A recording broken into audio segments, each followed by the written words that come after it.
Part 1. The Ghost of Long Island. The war was lost. The thought was not an admission of despair, but a cold, hard certainty, as chilling as the pre-dawn mist rising from the East River. It coiled around General George Washington, seeping into the thick wool of his coat, a dampness that had nothing to do with the August air. He stood on the Brooklyn shore, a stone's throw from the ferry landing, a silent statue amidst a symphony of muffled chaos. Before him, the dark, churning water was a conveyor of ghosts, as boat after silent boat, packed with the wraiths of his Continental Army, slipped away from the jaws of the British Lion. Each vessel was an act of providence, a miracle of logistics performed by Colonel Glover's Marblehead fishermen, their quiet competence a stark contrast to the ragged, wide-eyed terror of the soldiers they were ferrying to the relative safety of Manhattan. He could still smell the battle on them, the acrid tang of gunpowder, the coppery scent of blood, the sour odor of fierce sweat soaked into homespun linen. Just hours ago, these had been men. Now, they were the debris of a shattered army. The Battle of Long Island had not been a battle. It had been a butchering. General Howe had moved against him with the terrifying precision of a master surgeon, his scarlet-clad regulars carving through the American lines, flanking them, surrounding them, crushing them. Washington had watched from Cobble Hill, his telescope a useless extension of his own blind eyes, as his finest regiments were devoured. The Marylanders, the Macaronis in their fine uniforms, had charged 6 times against the Cortelyou house, buying precious minutes with their lives, while the rest of the army fractured and fled. He had cried out then, a raw, helpless sound torn from his throat. Good God! What brave fellows I must this day lose! Now, in the providential gloom, those words haunted him. The loss was not just one of men, but of faith. How had Howe known? How had he so perfectly anticipated their defenses, slipping 10,000 men through the unguarded Jamaica Pass to fall upon their rear? Washington had considered the pass secure, relying on the assurances of local patrols. He had trusted in the landscape, in the common sense of his subordinates. He had been wrong, utterly, fatally wrong. The British had not simply outfought him. They had outthought him. They had possessed a map of the battlefield that he, the defending general, had apparently lacked. A map of knowledge. Their intelligence had been a weapon as potent as any cannon, and it had blown his army apart. He pulled his collar tighter, the scrape of the fabric against his neck a small, grounding irritation.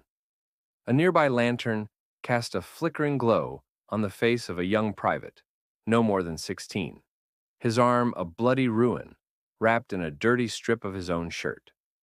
The boy's eyes were vacant, staring not at the promise of Manhattan's shore, but back at the Brooklyn Heights, where the campfires of the British Army burned with arrogant confidence. They were so close. A mere 600 yards separated the two armies. Howe and his generals were likely sleeping soundly, convinced their prey was trapped, waiting for the dawn to spring their final, inescapable snare. The fog, this blessed, impenetrable fog, was the only thing standing between the idea of American independence and its execution at the end of a British bayonet. Another boat, a flat-bottomed barge, nudged the shore. Men stumbled out, their muskets held like useless sticks. One of them, an officer from a Pennsylvania regiment, recognized the commander-in-chief. He made to salute, a clumsy, exhausted gesture. Washington stopped him with a slight raise of his hand. "Get your men to the city, Colonel," he said, his voice a low rumble, betraying none of the cold dread that gripped his soul. "See, they get what food and water can be found." The officer just nodded, his face a mask of grime and defeat, and herded his broken flock towards the next stage of their flight. Washington turned his gaze back to the water. He was a planter. He understood the rhythms of the land, the logic of seasons, the value of hard work and sound judgment. He was a Virginian gentleman who had been taught that war was an affair of honor, of lines of battle and cavalry charges, of courage displayed in the full light of day. But this was not that kind of war. This was a war against an empire that had perfected the craft of conquest, an empire with eyes and ears in every tavern, on every street corner, an empire that did not merely fight, but knew. As he stood there, watching the last of his 9,000 men escape the trap, a new and terrible understanding began to dawn in his mind. He had tried to fight a lion head-on and had been mauled for his trouble. He could not win that way. He did not have the claws nor the teeth. His army was a fragile thing, a collection of farmers and shopkeepers bound by a shared nascent ideal. It would break against the full might of the British military machine again and again, unless he changed the nature of the fight. He looked up at the heights one last time, at the winking enemy fires. He could not match their strength. But what if he could match their sight? What if he could turn their own weapon, the unseen dagger of intelligence, against them? What if he could build his own map of knowledge, one that showed not just roads and hills, but intentions, secrets, and lies? The thought was alien to his nature, a departure from the code of honor he had always held dear. It smelled of deception, of whispers in the dark, of the kind of disreputable work left to lesser men. But the alternative was the gallows, and the death of the liberty he had pledged his life to defend. The first glimmers of a gray, unforgiving dawn began to pierce the fog. He had saved his army, a Pyrrhic victory that felt like the most profound failure of his life. As he stepped onto the final boat to leave Long Island, Washington knew this was not an end, but a beginning. To save the revolution, he would have to learn to fight not as a general, but as a shadow. Part 2. The Shadow of Fort Necessity. Manhattan was not a sanctuary. It was merely a larger cage. From the windows of his new headquarters, the elegant Morris mansion on the heights of Harlem, George Washington could survey his domain. It was a verdant, rolling landscape, deceptively peaceful under the late summer sun. But he saw it for what it was, a trap waiting to be sprung. The British Navy controlled the waters, and General Howe's army, now firmly entrenched in Brooklyn, could land where it pleased. He had traded one island for another, gaining little more than a brief stay of execution. The hollow-eyed exhaustion of his officers, the depleted ranks, and the ever-dwindling supplies told a story of impending doom. The retreat from Long Island had saved the body of the army, but its soul was grievously wounded. In the solitude of his study, surrounded by maps that felt more like puzzles with missing pieces, the humiliation of the present began to resonate with the ghosts of his past.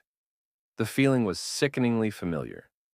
The sensation of being outmaneuvered, of being made a fool of on a grand stage, dragged him back through 22 years of memory to a damp, miserable meadow in the Ohio Valley.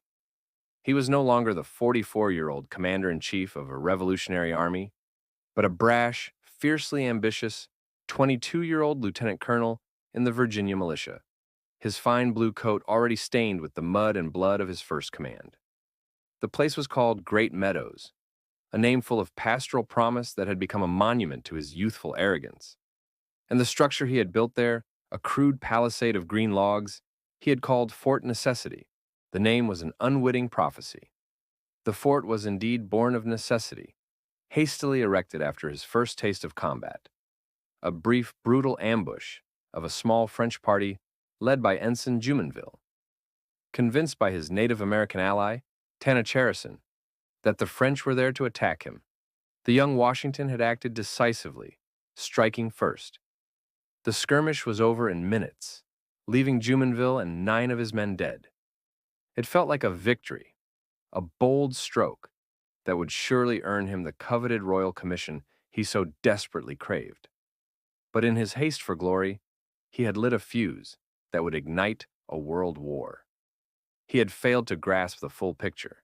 He had relied solely on the word of an ally whose motives were his own, and he possessed no independent means of knowing the true strength or intent of the French forces now mobilizing against him in retaliation. He remembered the day of the attack with visceral clarity. It was the 3rd of July, 1754. The rain began in the morning, a relentless, vertical deluge that turned the meadow into a swamp. His fort, built foolishly in a low-lying basin, became a muddy bowl, the trenches filled with water, soaking their gunpowder, rendering their muskets unreliable. Then, the French appeared, not in the orderly lines of European battle he had read about, but as fleeting shapes in the woods that ringed the meadow. Led by Jumonville's vengeful brother, Captain Louis Coulon de Villiers, they were a superior force of regulars and their own native allies. They did not charge.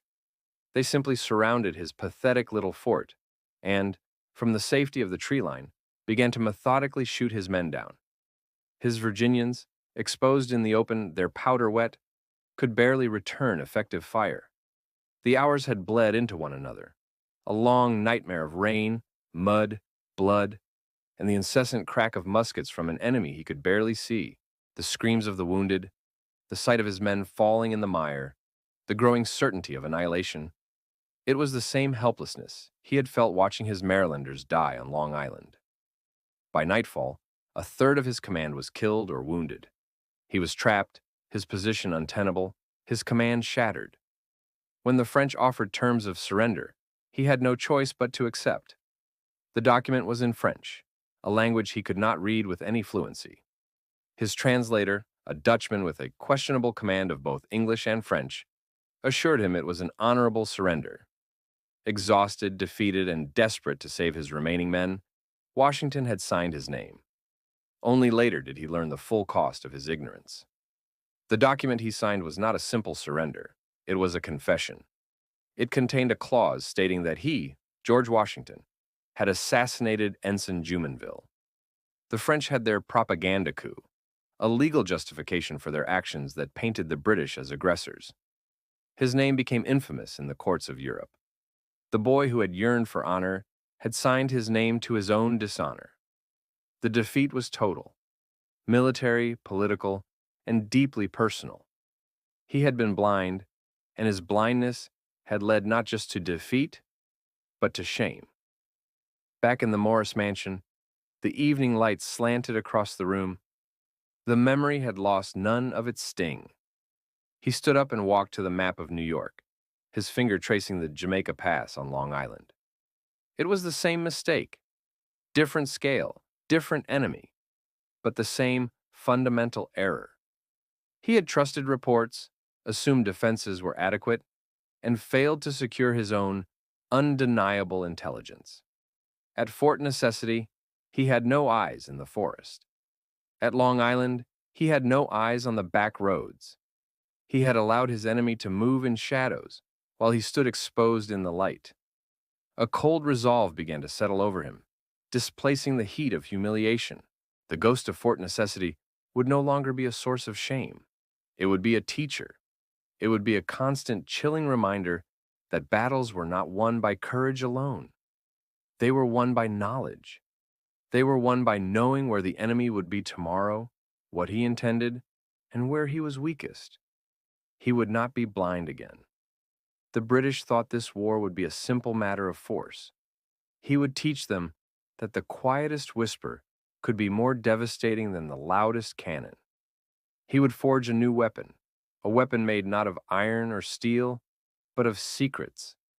He would find men and women who could move through the enemy's world unseen, who could listen to their conversations, read their dispatches, and deliver that knowledge to him. The revolution would not be won in the field. It would be won in the shadows. Part 3. The Gamble on the Delaware. The retreat was no longer a strategic withdrawal. It was a death march in slow motion. Autumn bled into a brutal early winter, and with each passing week, the Continental Army seemed to dissolve like snow in a thaw. After being driven from Manhattan, then routed at White Plains, Washington had led his ragged column across New Jersey, with General Cornwallis's relentless grenadiers and Jaegers nipping at their heels. They were no longer an army. They were fugitives. Every town, every farmstead they passed seemed to have turned against them. Doors were barred, faces turned away. Men whose enlistments were up simply walked away. their belief in the glorious cause frozen to death in the bitter wind. Others, promised amnesty by the Howe brothers, deserted to the British, seeking a pardon and a warm meal. By the time Washington managed to get the exhausted remnants of his force across the Delaware River into Pennsylvania in early December, he commanded fewer than 3,000 men, many of whom were ill-equipped, shoeless, and on the verge of starvation. The cause was not just failing, it was a laughingstock. In British-occupied New York, Loyalist newspapers mocked the rebel rabble and their so-called general. In Philadelphia, the Continental Congress, fearing the imminent arrival of the British Army, packed its bags and fled to Baltimore. The revolution was a flickering candle, and the howling winds of defeat were about to extinguish it for good. Washington's letters from this period were steeped in a quiet desperation. "I think the game is pretty near up," he wrote to his brother Lund. He knew that if he could not produce a victory, and soon, the army would cease to exist when the last of the enlistments expired on New Year's Day. It was in this crucible of despair that the lessons of Long Island and the ghost of Fort Necessity hardened from a theoretical understanding into a plan of action. He needed a victory, but a conventional battle was suicide. He needed an advantage, an element of surprise so profound that it could override his crippling deficiencies in men and material. He needed to know what the enemy did not expect, and for that, he needed eyes on the other side of the river. His gaze fell upon Trenton. The town was garrisoned by 3 regiments of Hessians, professional soldiers from the German principalities, hired out by their rulers to the British crown. They were commanded by Colonel Johann Rall, a brave but arrogant officer who held the American forces in utter contempt. Rall had been urged to build defensive redoubts, but had dismissed the idea, reportedly saying, "Let them come. We will go at them with the bayonet." This arrogance, Washington sensed, was a weakness, but to exploit it, he needed more than a hunch. He needed facts. This is where a new kind of soldier entered the war. His name was John Honeyman. He was not a soldier in the traditional sense. He was a weaver and a butcher by trade, living in the small New Jersey town of Griggstown. Publicly, he was a staunch loyalist, a Tory who openly praised the king and derided the rebels. His neighbors scorned him, but his loyalty was a carefully constructed fiction. Before the retreat, Washington had met with Honeyman, a man he had reason to trust, and recruited him for a singular purpose: to be his spy in the heart of the enemy camp. Honeyman played his part to perfection. Posing as a butcher supplying the Hessian garrison, he moved freely through their camps, selling beef, drinking with the soldiers, and listening. In the 3rd week of December, the plan was put into motion. Honeyman allowed himself to be captured by an American patrol near the Delaware. They dragged the traitorous Tory before the commander-in-chief. The guards were ordered out, and the 2 men were left alone. For a tense half-hour, Washington debriefed his agent. Honeyman's report was pure gold. He confirmed Rall's contemptuous neglect of fortifications. He described the layout of the town, the placement of the sentries, the daily routines of the garrison. Crucially, he reported that the Hessians, steeped in their European traditions, were planning a loud, drunken celebration for Christmas. They anticipated no trouble from the shattered remains of the American army. They would be sleepy, hungover, and utterly unprepared. After the debriefing, Washington ordered Honeyman locked in the guardhouse, from which the spy, as planned, escaped during a small, convenient fire, and made his way back to Trenton, his cover intact. Now Washington had his map of knowledge. It was a risky, almost insane gamble. He would move his army across the ice-choked Delaware River on Christmas night, in the teeth of a raging nor'easter, and march 9 miles to attack a professional garrison in their own quarters. Everything could go wrong. The boats could be crushed by the ice. The storm could render their gunpowder useless. The Hessians could be alerted. But for the first time since Long Island, Washington was not blind. He was acting on solid intelligence. The crossing was an ordeal. Freezing rain and snow lashed the men. The river was a churning mass of ice floes that threatened to smash their heavy Durham boats. But Glover's Marbleheaders, the same fishermen who had engineered the escape from Brooklyn, worked their magic once more. As dawn broke on the 26th of December, Washington's shivering, exhausted army descended on Trenton. The surprise was total. Honeyman's intelligence had been flawless. The Hessians, groggy from their Christmas festivities, were caught completely off guard. Sentries were overrun. The Americans poured into the streets, their cannons commanding the main thoroughfares, before the Hessians could even form a proper line of battle. The fight was short and chaotic. Colonel Rahl, trying desperately to rally his men, was mortally wounded. Within an hour, it was over. Nearly 900 Hessians were captured. The Americans had suffered only a handful of casualties, most from frostbite rather than combat. The news of the victory at Trenton was an electric shock that jolted the dying revolution back to life. It was a small battle in military terms, but its psychological impact was immeasurable. It proved that the Continental Army could fight and win. Men began to re-enlist. The French court, watching from across the Atlantic, took notice. For Washington, it was more than a victory. It was a proof of concept. He had stared into the abyss of utter defeat and had found a way forward not through brute force, but through guile. The gamble on the Delaware had paid off.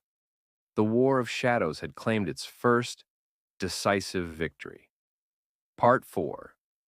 The Birth of the Ring. The twin victories at Trenton and Princeton were a shot of adrenaline to the heart of the Revolution, but Washington was no fool.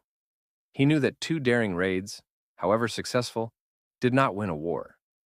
They had bought him time, breathing space, and a surge of desperately needed morale. As the army settled into its winter encampment at Morristown, New Jersey, for the harsh opening months of 1777, the elation of recent triumphs gave way to the sobering reality of the strategic situation. The British still held New York City, the most important deepwater port and strategic center of the colonies. From that bastion, they could strike anywhere. He was still reacting to their moves, always a step behind. John Honeyman's intelligence had been a godsend, a single candle in a vast darkness. But what he needed was a constellation, a permanent system for illuminating the enemy's world. Sporadic agents, no matter how brave, were not enough. They were vulnerable, isolated, and the information they provided was often fleeting. The winter in Morristown was a brutal one, a grim foreshadowing of the horrors to come at Valley Forge. Smallpox ravaged the camp, a more deadly foe than any British grenadier. Washington, taking a huge risk, ordered the mass inoculation of his entire army, a controversial and dangerous procedure at the time. It was another gamble, one based on medical intelligence and a cold calculation of risk versus reward. This decision to trust science and systemic prevention mirrored a similar evolution in his thinking about military intelligence. He needed to inoculate his army against the disease of surprise. He needed a network. He knew exactly who to turn to. His gaze fell upon a young major in the 1st Connecticut Dragoons, a man whose quiet intensity and sharp intellect had not gone unnoticed. His name was Benjamin Talmadge. Talmadge was a Yale graduate, a scholar as much as a soldier, from a prominent family on Long Island.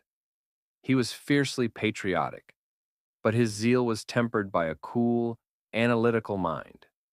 More importantly, he knew New York. He had grown up there, and his social connections ran deep.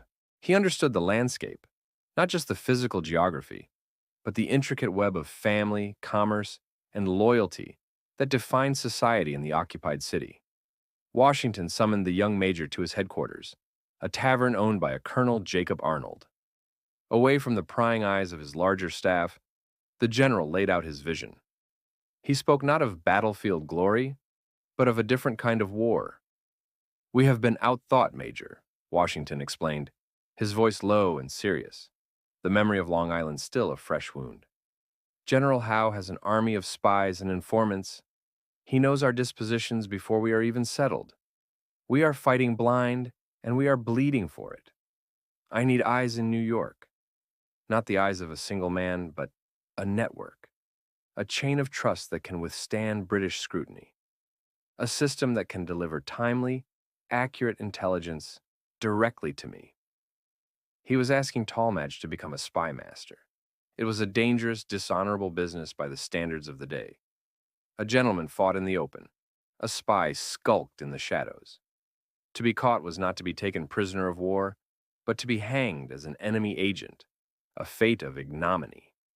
But Talmadge, who had witnessed the same defeats and felt the same frustrations as his commander, understood immediately. He saw the logic, the cold necessity of it. He accepted the charge without hesitation. Working in secret, with a small budget allocated from Washington's own discretionary funds, Talmadge began his work. He became the architect of the invisible. His first principle was security through compartmentalization. No single person would know all the parts of the network. He would be the hub, the only one who knew the true identities of all his agents. He devised a system of pseudonyms. Washington would be Agent 711. Talmadge himself became John Bolton. He knew that the most reliable agents were not mercenaries, but patriots bound by trust and shared experience. He reached back into his own past, to the friends of his youth on Long Island. His first recruit was Abraham Woodhull, a farmer from the town of Setauket on Long Island's North Shore. Woodhull was a cautious, even timid man, an unlikely candidate for a spy. But he was well positioned, living under British occupation, and Talmadge knew his character. Woodhull's patriotism burned with a quiet, steady flame. After much persuasion, Woodhull agreed, taking the code name Samuel Culper. The name was a clever piece of misdirection, borrowed from Culpeper County in Virginia, a place Washington knew well. Next, a system for communication was needed. Information was useless if it couldn't be delivered. Talmadge, with Woodhull's help, designed a chain. Woodhull would travel to New York City under the cover of visiting his sister Mary, who ran a boarding house that was frequented by British officers. There, he would gather information. He would then return to Setauket and pass his intelligence to a courier, Caleb Brewster. Brewster, a daredevil whaleboat captain who knew every cove and current of the Long Island Sound, would row across the heavily patrolled waters to Fairfield, Connecticut. In Fairfield, a dragoon would be waiting to carry the dispatch to Talmadge's headquarters. Talmadge would then decode the message and pass the vital intelligence directly to Washington. To protect the contents of the messages, they needed a code. Talmadge developed a number substitution cipher. He created a code book where common words, names, and places were assigned numbers from 1 to 763.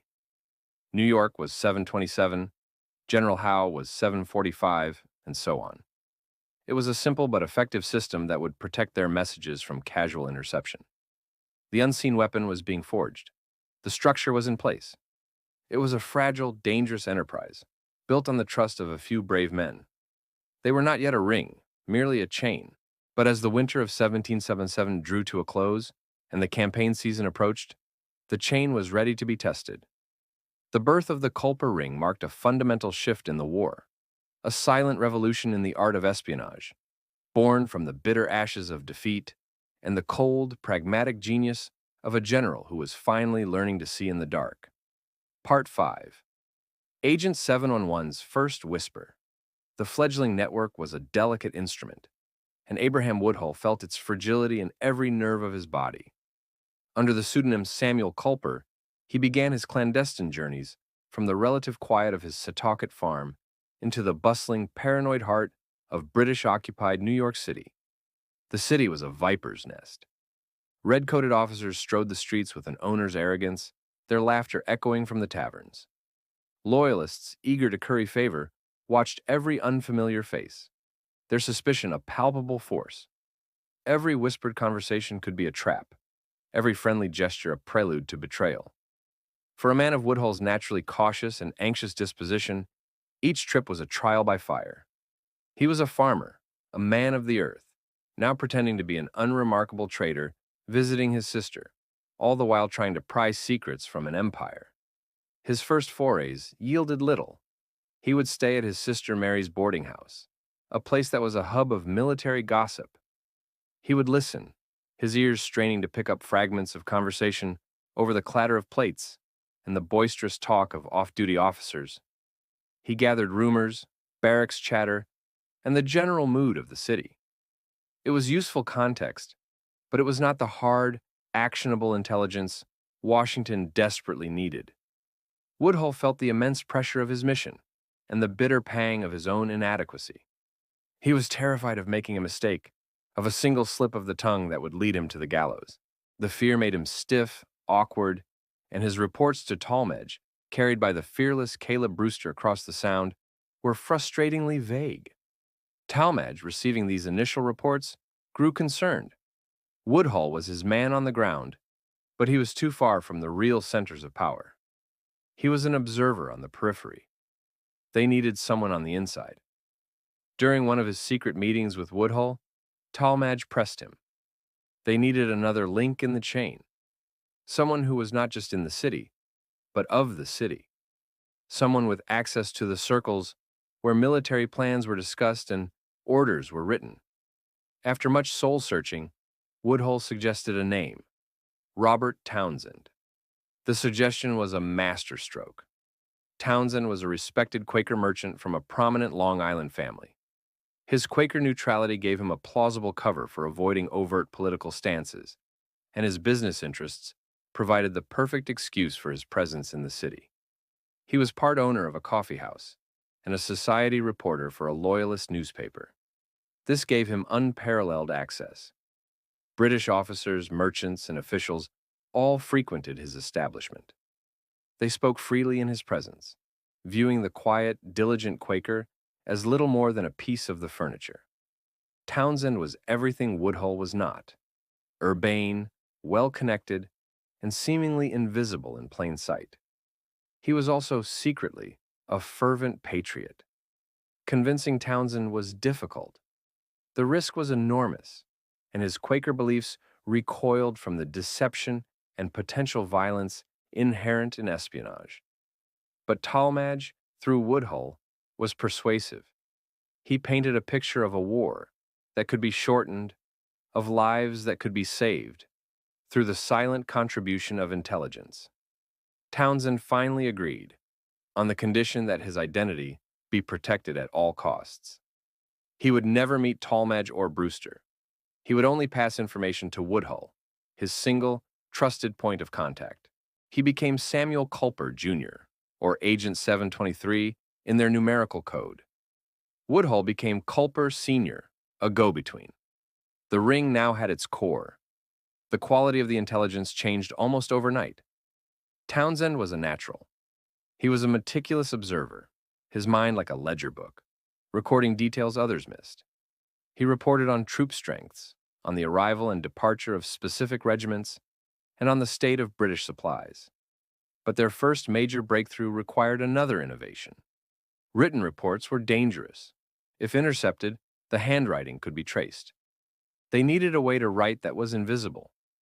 The solution came from Sir James Jay, a physician and brother of the prominent patriot John Jay.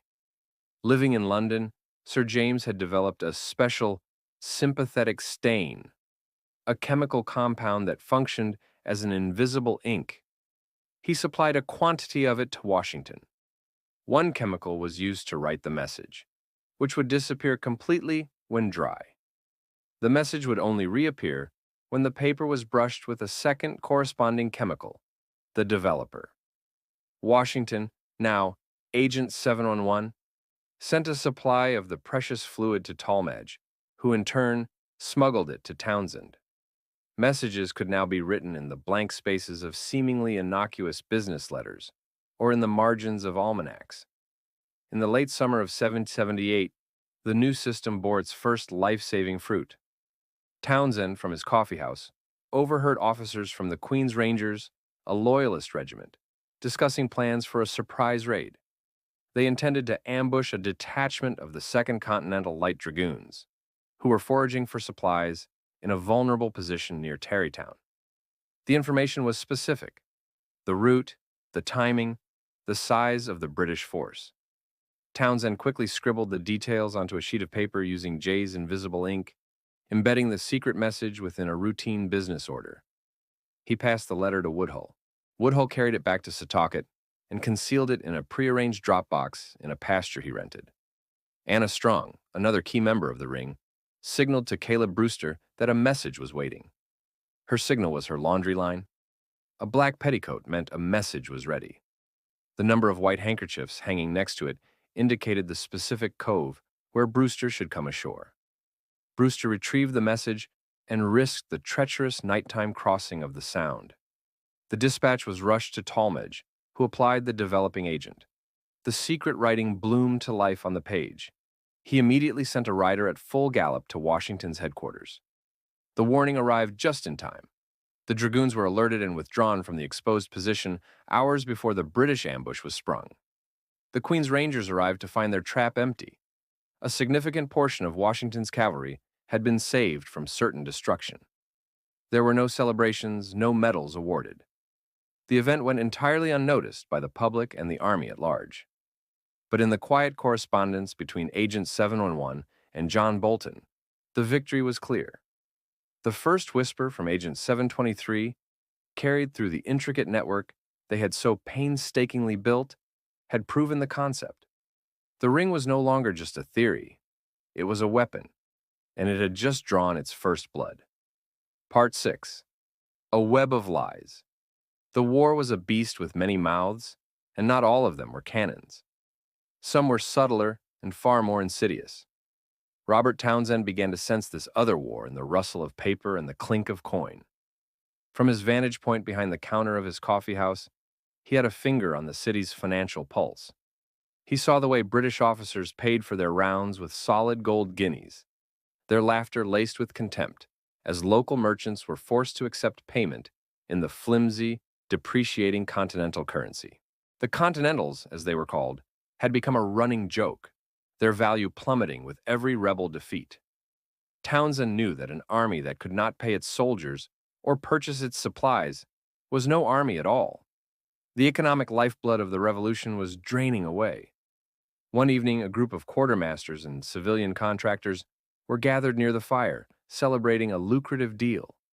Their voices were loud, lubricated by port. One of them, a printer named James Rivington, who published a fiercely loyalist newspaper, raised his glass. "To His Majesty's newest soldiers," he bellowed. "They require no pay, no rations, and they fight in every town and village in the colonies." The men roared with laughter. Another man clapped Rivington on the back and slurred, "Aye, Rivington, your printing press is a more formidable weapon than anything General Clinton has in his arsenal." The words, seemingly drenched in drunken bravado, struck Townsend with the force of a physical blow. He kept his face impassive, polishing a glass, his movements calm and methodical. But his mind was racing, connecting disparate, troubling threads. He had noticed a recent influx of new continental bills in the market, cleaner and crisper than the usual worn-out notes. He had dismissed it as a new issue from the Congress in Philadelphia. But now, the printer's boast cast it in a sinister new light. He began to listen with a new, focused intensity, not just for troop movements, but for whispers of paper, ink, and engraving plates. Using his cover as a merchant, he began to make discreet inquiries.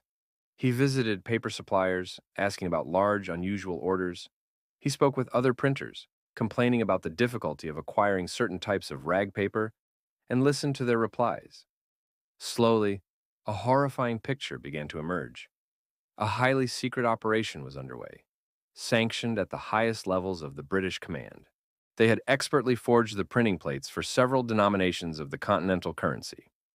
Their plan was diabolical in its simplicity. They would flood the colonies with these perfect counterfeits.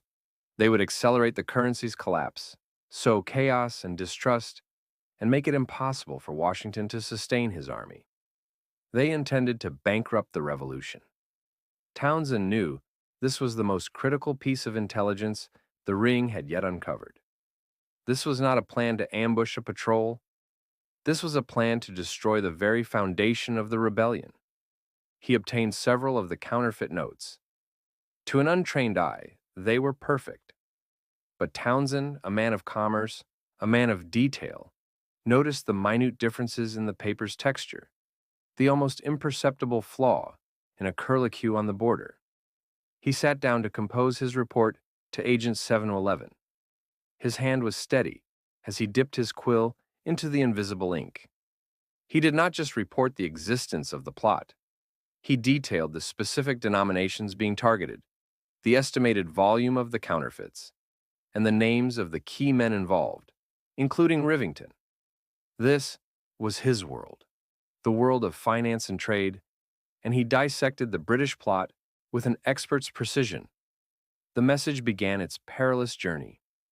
From Townsend's hand to Woodhull's, from a hidden pasture in Setauket to Anna Strong's clothesline, where a black petticoat and 4 white handkerchiefs fluttered in the sea breeze, a silent signal for Caleb Brewster.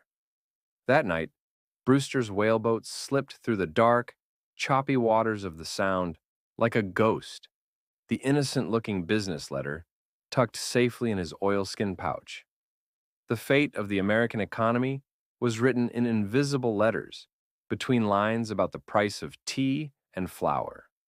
When the dispatch reached Washington's headquarters, its contents sent a chill through the command staff.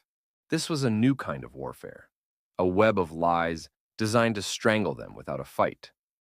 Washington's fury was cold and quiet. He saw the enemy's strategy with perfect clarity.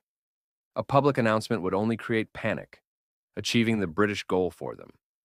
He had to fight a lie without admitting the lie existed. His response was a masterful piece of counterintelligence. He immediately dispatched a secret rider to the Continental Congress, carrying Townsend's report and his own urgent recommendations. Congress, alerted to the specific threat, quickly passed resolutions to recall the compromised denominations and authorized a new issue with more complex designs, including intricate patterns and watermarks that would be far harder to replicate. But Washington's true genius was in turning the weapon back on its creator. He began to strategically leak information to trusted patriot newspapers. The articles did not scream about counterfeits, which would have spread fear. Instead, they framed the story as a matter of British depravity. They wrote with outrage about a dishonorable enemy that, unable to win on the field of battle, now resorted to waging war on the property of the common man, the widow's mite and the farmer's savings. The plot was portrayed not as a clever stratagem, but as a criminal conspiracy, an act of barbarism beneath any civilized nation. The narrative shifted from one of financial anxiety to one of patriotic anger. The British were no longer just soldiers, they were thieves. This public relations campaign, fueled by the ring's secret intelligence, inoculated the public, strengthening their resolve and their distrust of all things British. The web of lies had been met with a web of calculated truth, and the war of shadows had deepened into a battle for the nation's soul. Part 7. The Winter of Secrets. The valley was a bowl of frozen misery. To the soldiers who stumbled into it in December of 1777, it seemed less a sanctuary than a purgatory. They called it Valley Forge. The name would become a legend, a symbol of American fortitude, but for the men who lived it, it was simply a synonym for hell. The land itself was well chosen from a military perspective, a defensible plateau, close enough to Philadelphia to keep an eye on the British who were wintering there in comfort, yet far enough to prevent a surprise attack. But for the 12,000 men of the Continental Army, it was a barren, windswept wilderness. They arrived exhausted, their shoes in tatters, their stomachs aching with a hunger that was now a permanent companion. Their first task was not to drill, but to build their own prison, felling trees with weakened arms to construct the crude log huts that would be their only shield against the relentless Pennsylvania winter. Disease was a silent, invisible predator that stalked the camp, more efficient than any British marksman. Typhoid, dysentery, influenza, and pneumonia moved from hut to hut, feasting on men weakened by malnutrition and exposure. The camp hospitals were houses of death, overwhelmed and undersupplied. The men's clothes, worn for months on end, turned to rags. Many had no blankets, and they slept huddled together on the frozen ground. The lack of food was a constant gnawing torture. A common daily ration, when it was available at all, was a lump of fire cake, a nauseating paste of flour and water cooked over a smoky fire. The smell of sickness, wood smoke, and unwashed bodies hung over the valley, a miasma of despair. The spirit that had soared after Trenton seemed to have been buried alive under the ice and snow. Mutiny was not a distant threat. It was a whisper in every hut, a flicker in the eyes of every starving soldier. While his army froze and starved, George Washington waged his own private war from within the stone walls of the Isaac Potts House, his headquarters. The contrast was brutal. Outside, an army was disintegrating. Inside, the commander-in-chief was locked in a struggle that was just as desperate, but fought on an entirely different front. He was buried in paperwork, his days consumed by a relentless barrage of letters to Congress, pleading, cajoling, and demanding the supplies that never came. He battled the political intrigues of the Conway cabal, a faction of officers and politicians who schemed to have him replaced. Every waking moment was a tightrope walk between managing the logistical nightmare of his camp and fighting the political battles that threatened to undercut him completely. His one lifeline, his only window to the outside world that truly mattered, was the steady, secret trickle of intelligence from the Culper Ring. While his soldiers saw only the bleak horizon of their valley, Washington's mind was in New York. The dispatches, penned in invisible ink by the hand of Robert Townsend, were his secret sustenance, a form of nourishment more vital than bread. They arrived discreetly, tucked into the baggage of trusted couriers, bearing the mundane look of commercial letters. But when Talmadge worked his chemical magic, they blossomed with the secrets of the enemy. One dispatch revealed that a shipment of winter uniforms and blankets, intended for the British Army, was due to arrive in Philadelphia on a specific date. Washington lacked the strength for a major assault, but he passed the intelligence to a young, daring cavalry officer named Henry Light Horse Harry Lee. Lee's troopers conducted a lightning raid, a swift, targeted strike that captured a significant portion of the supplies. It was a small victory, but for the shivering men who received the captured blankets and coats, it was a miracle. It was a tangible sign that their general, despite the surrounding misery, was still fighting, still finding ways to provide for them. Another message from Townsend detailed the complacency of the British High Command in Philadelphia. He painted a picture of General Howe and his officers indulging in a lavish social season of balls, theater, and parties, blissfully unconcerned with the fox-hunting general and his scarecrow army at Valley Forge. This knowledge, while infuriating, was also invaluable. It assured Washington that, for all his army's weakness, he was not in immediate danger of a major winter offensive. It gave him the breathing room he needed to focus on his most critical task, rebuilding his army from the ground up. And so, a strange duality defined that winter. In the open, Washington brought in the stern, methodical Baron von Steuben, a Prussian drill master who, despite not speaking a word of English, began the monumental task of transforming the ragged mob into a disciplined fighting force. On the frozen parade grounds, Steuben cursed and gesticulated, teaching the men the intricate ballet of the bayonet drill, forging them into soldiers. But in the quiet of his headquarters, long after Steuben's shouts had faded, Washington pursued the other half of his strategy. He would read Townsend's reports by candlelight, his face grim, his mind sifting through details of naval movements, supply convoy schedules, and political gossip from the occupied city. The dispatches were a secret fire that kept the flame of hope alive within him. While Steuben was forging a new sword, the Culper Ring was sharpening its edge, ensuring that when the time came to leave the valley, the reborn Continental Army would not only know how to fight, but where and when to strike. Part 8. The Traitor in the Ranks. The year 1780 began with a suffocating sense of stalemate, but underneath the surface, the currents of the secret war were running faster and deeper than ever. The Culper Ring was no longer a fledgling experiment. It was a sophisticated intelligence gathering machine, Washington's most reliable weapon. However, this same year would bring the Ring its greatest triumph and deliver to George Washington the most profound personal and strategic shock of the entire war.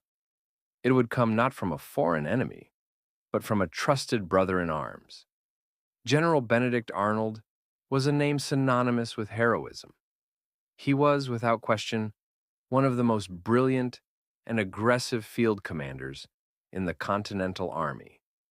He had been instrumental in the capture of Fort Ticonderoga, had endured the epic, brutal march through the Maine wilderness to Quebec, and his leg had been shattered while leading a heroic, desperate charge that helped seal the pivotal victory at Saratoga.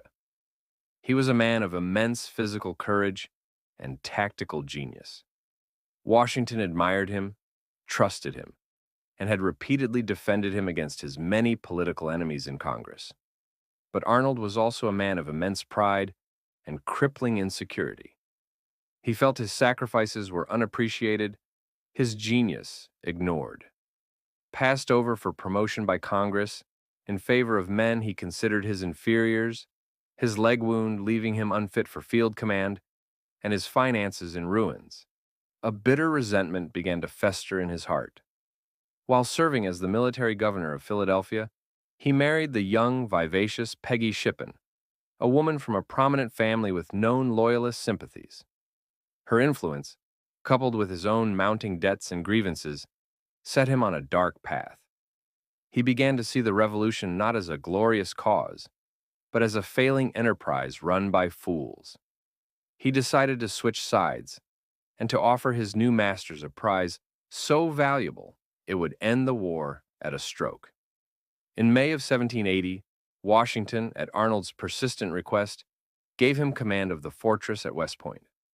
West Point was not just a fort, it was the key to the entire continent. Perched high above a strategic S-bend in the Hudson River, its interlocking forts and heavy cannons completely controlled traffic on the river, preventing the British from sailing north and cutting New England off from the rest of the colonies. Its loss would be a catastrophic, likely fatal blow to the American cause. And this was precisely the prize Benedict Arnold intended to deliver to the British. The Ring felt the first tremors of the conspiracy, though they did not understand what they were. Robert Townsend, Culper Jr., began to pick up whispers of a high-level American officer communicating with the British. His sources spoke of a mysterious, highly placed Mr. Moore who was offering his services. Townsend's reports were meticulous. He noted an unusual level of interest from General Clinton's headquarters in the defenses of West Point. He reported on the frequent secretive trips up the Hudson, made by a dashing young officer and poet, Major John Andre, the newly appointed Adjutant General of the British Army and Clinton's Chief of Intelligence. The pieces were there, but they formed no coherent picture. A conspiracy was clearly afoot, but its target and its chief architect remained maddeningly obscure. Washington, receiving these dispatches, was deeply troubled. The idea of a traitor in his officer corps was abhorrent. He urged Talmadge to press his agents for more specific information. Who was this Mr. Moore? What was his objective? The pressure on Townsend was immense. He was walking a razor's edge, trying to uncover the plot without exposing himself. The break came in September. Arnold and Andre arranged a final secret meeting to hand over the plans. Andre was rowed ashore from the British sloop of war Vulture and met Arnold in the woods below West Point. The meeting dragged on through the night. In the morning, American batteries, alerted to the presence of the Vulture, opened fire and forced it to retreat downriver, leaving Andre stranded behind enemy lines. Forced to travel back to New York by land, Andre shed his uniform for civilian clothes, a fatal mistake, and tucked Arnold's incriminating papers, including detailed maps of West Point's defenses and an assessment of its weaknesses, into his boot. He was stopped near Tarrytown by a patrol of 3 local militiamen. Had he been in uniform, he would have been treated as an officer and a prisoner of war.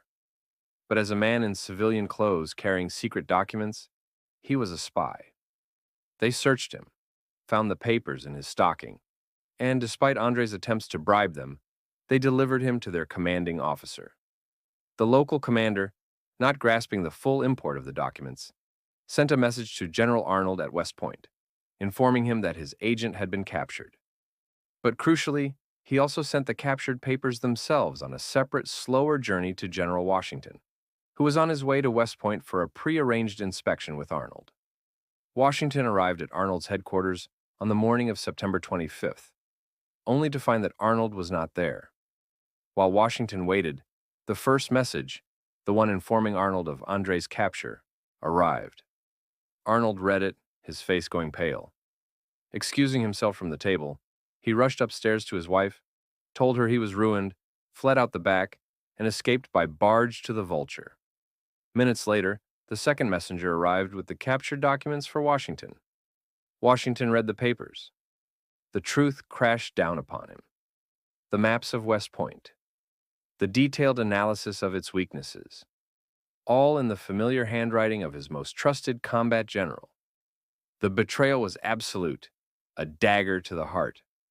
Witnesses reported that after reading the documents, Washington's composure, for a moment, completely crumbled. The man of iron was visibly, physically shaken. But it was only for a moment. He quickly regained his composure, his mind immediately grasping the danger.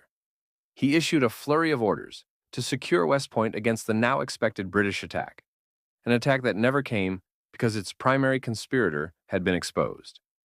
Major Andre was tried, convicted as a spy, and hanged. Benedict Arnold escaped to the British, where he received a commission and a sum of money, but was forever despised by his new allies as a traitor. For Washington, the triumph of uncovering the plot was drowned in the bitterness of the betrayal. The culper ring had provided the crucial context, the early warnings that had put him on high alert. The vigilance of 3 ordinary militiamen had sprung the trap. The plot had failed, the fortress was secure. But the war had become darker, more personal. The enemy was not just across the river. He had been sleeping in the next room.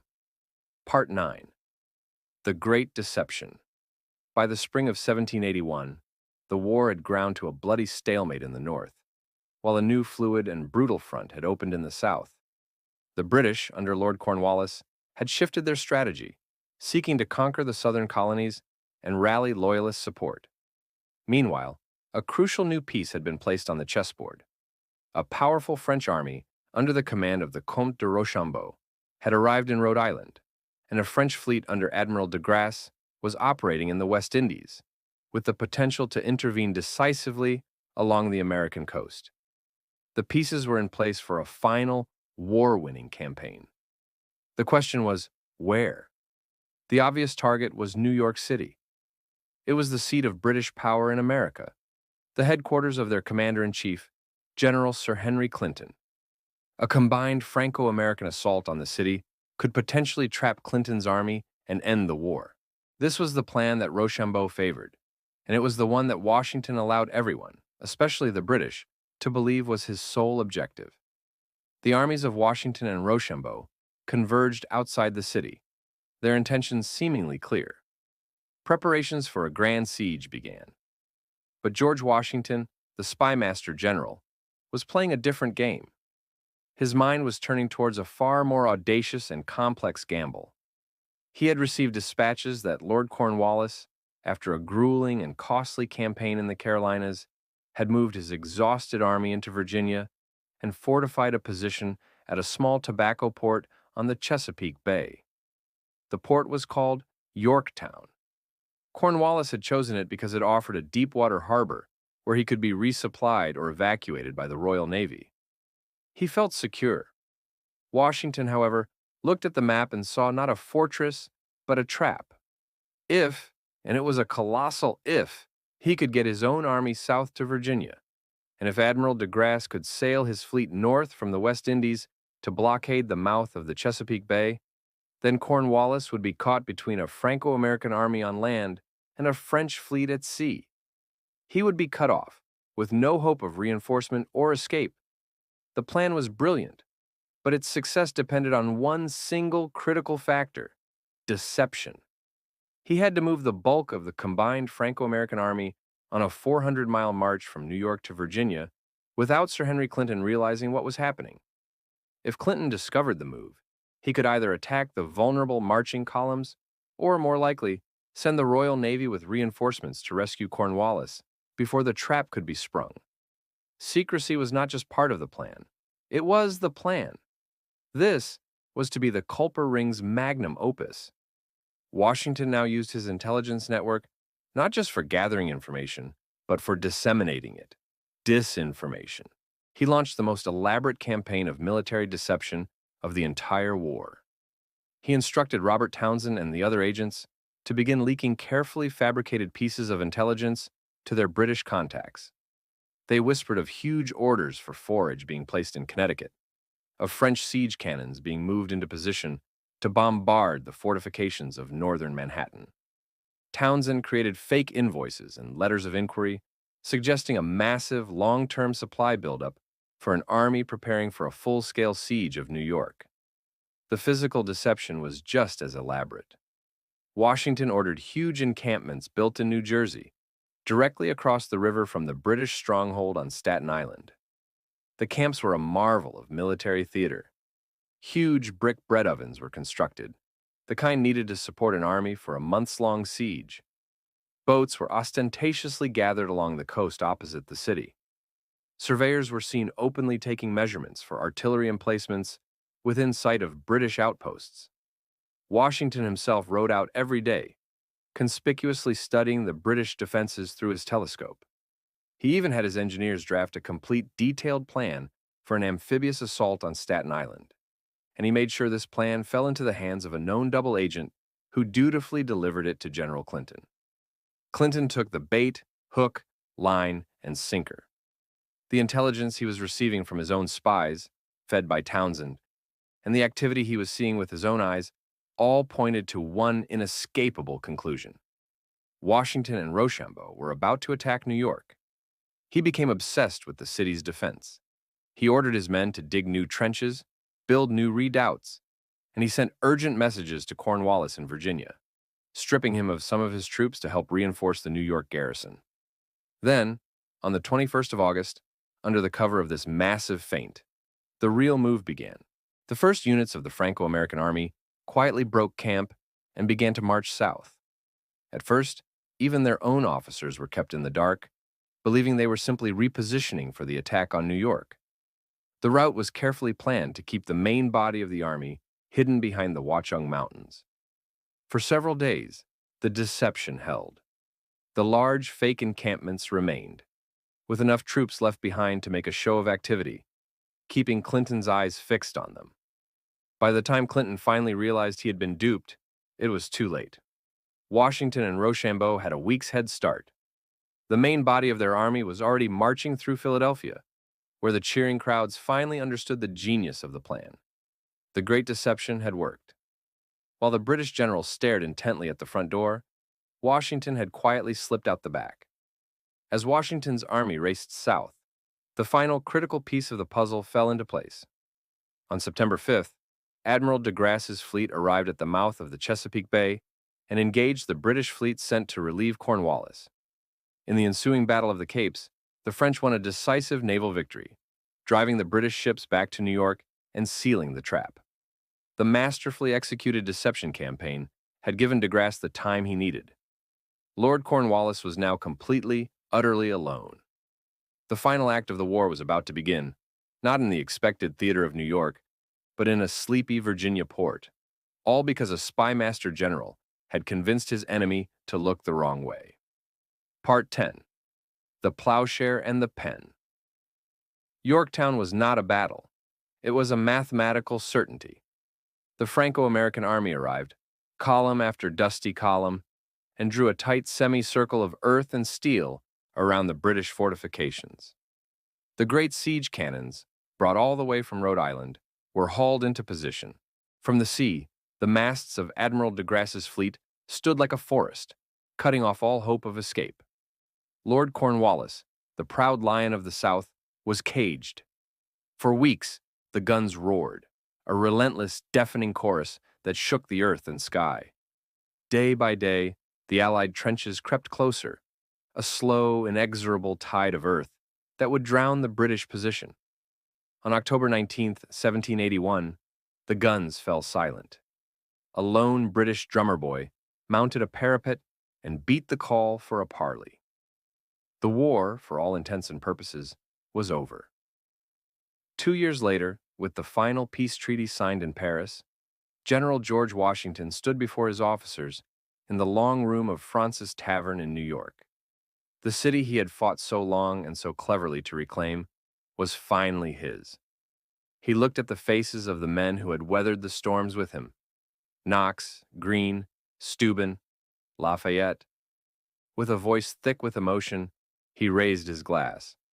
With a heart full of love and gratitude, he began, "I now take leave of you." He embraced each of them, a rare display of physical affection from the famously reserved commander. The revolution was won. The army was to be dissolved. It was time to go home. But there was one final piece of business, a secret chapter that could not be shared in that public room. Weeks earlier, he had dispatched Benjamin Talmadge, John Bolton, with a series of personal letters and a carefully allocated sum of gold from his own accounts. Talmadge, his work as spy master now complete, undertook his final mission for Agent 711. He traveled quietly, meeting with the key figures of the ring one by one. He met Caleb Brewster, the fearless whaleboatman, and delivered the general's profound thanks and a purse of gold, a small compensation for years of risking his life on the dark waters of the Sound. He met Anna Strong and thanked her for her silent, patriotic service, her clothesline a beacon of liberty, and he traveled to Setauket for his most important meetings. He found Abraham Woodhull, Samuel Culper, Sr., back on his farm. The war had taken a heavy toll on the anxious farmer. His face was etched with the lines of constant fear. Talmadge conveyed Washington's gratitude and gave him his payment. Woodhull accepted it quietly, his only request being that his service remain a secret. He wanted nothing more than to disappear back into the anonymity of his fields. The final meeting was with Robert Townsend, Culper Jr. He met him not in the city, but discreetly, away from prying eyes. Townsend, the quiet Quaker merchant who had braved the heart of the enemy's lair, was adamant. He refused any payment. He had acted not for reward, but for his country and his conscience. His one demand was the same as Woodhull's: absolute and eternal secrecy. He intended to continue his life as a merchant, and any hint of his espionage work would ruin him. He asked Talmadge to never speak his name in connection with the ring, to never even write it down. Talmadge gave his solemn oath. The identity of the Revolution's most important spy would be a secret he would take to his grave. Washington returned to Mount Vernon in late December, a private citizen for the first time in 8 long years. The transformation was immediate and total.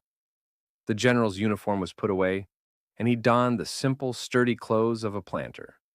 He rode out each morning to inspect his fields, his mind now occupied with crop rotation and soil management, not troop dispositions. He exchanged the sword for the plowshare. He had won the war. Now he wished only to cultivate his garden.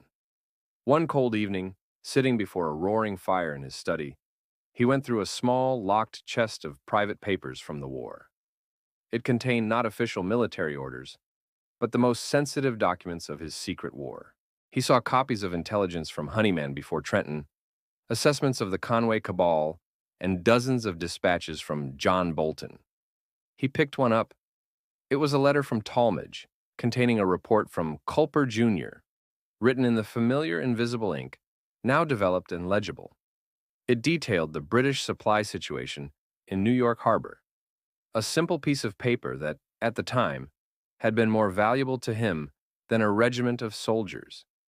He held it for a long moment, the crackle of the fire the only sound in the room. This paper, and the others like it, represented a truth about the Revolution that no one else fully understood. The history books would speak of battles, of courage, and of the grand ideals of liberty. But Washington knew the victory had also been secured by whispers, by lies, by deception. It had been won by a timid farmer, a quiet merchant, a daredevil boatman, and a woman's laundry line. It had been won in the shadows he had forced himself to command. Slowly, deliberately, he took the dispatch and tossed it into the flames. He watched as the paper curled, blackened, and the secret writing vanished one last time, consumed by the fire. He then took another and another, feeding the history of the Culper ring to the flames until nothing remained but a pile of glowing embers. The names would be protected. The methods would remain secret. The honor of the men who had risked the gallows would be preserved in silence. The plowshare had replaced the sword, and the pen, having written its secret history, now committed that history to ash, leaving only the legend of the general on the white horse, a legend he knew was only half the story.